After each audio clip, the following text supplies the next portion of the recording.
ยล้มอย่าถอดหน้ากากเด้อ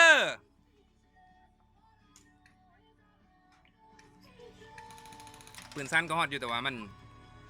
ลุมันสาโอ้ชาร์จเลยวะหัวจะจับธงเลยบ่นะจับธงเลยเกมจบง่ายมากเลยถ้าเกิดจับธงได้ไม่ถ้างั้นเราก็เปลี่ยนไงเปลี่ยนให้ดึงขึ้นรอเลนชัวร์เลยรอเลนโดนไปแล้วครับผม1 คน VIP โดนไปแล้วครับผมจังหวะนี้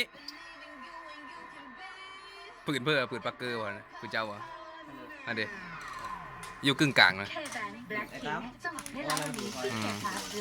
โอ้เลนทำไมไม่ขึ้นไปหยิบธงขึ้นไม่ได้เพราะว่าเขาจะเห็นหมดเลยได้บังเกอร์มันบังเกอร์เล็กด้วยไงไม่ใช่ง่ายได้ขึ้นไปก็โดนเลย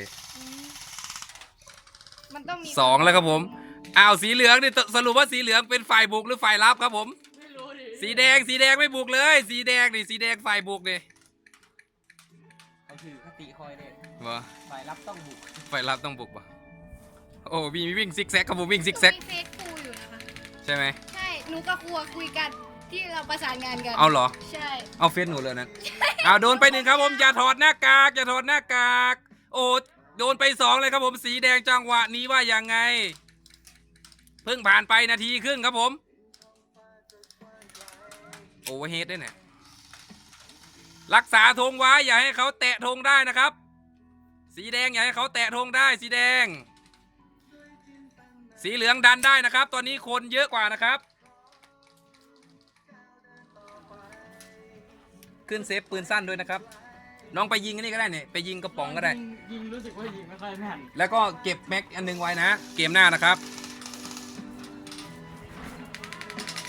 โอ้โหกดแหลกแล้วครับผมจังหวะนี้โดนไปอีก1ครับผมจังหวะนี้สีแดงเหลือน้อยแล้วครับผมสีเหลืองดันได้ครับผมสีเหลืองดันได้จับธงได้คือชนะเลยนะครับซูมแล้วภาพมันแตกจะไปหมดแล้วครับผมจังหวะนี้ว่ายังไงโอ้เหลือ VIP คนเดียวครับผมโอ้ VIP กับไอ้บังเกอร์วายดันแล้วครับผมดันอย่าถอดหน้ากากเด้อ2 ต่อเท่าไหร่2 ต่อ 5ครับผมจังหวะนี้ลูกไม่ออกปั่นด้วยนะครับลูกไม่ออกปั่นด้วยการจะหลงลงไปปุ๊บซุบซุยหัวไปแล้ว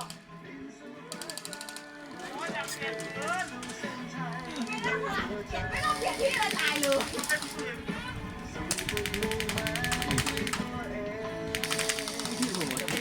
เสียวเนาะมาแล้วครับผมมาแล้วจังหวะนี้เช็คปืนเนี่ยโดนครับผมโดนอย่าถอดหน้ากากนะครับอย่าถอดหน้ากากครับผมเอาทีมสีแดงหมดหรือยังเหลือคนหนึ่งแตะธงได้ชนะเลยแตะธงได้ชนะโอเคจบเกมครับผม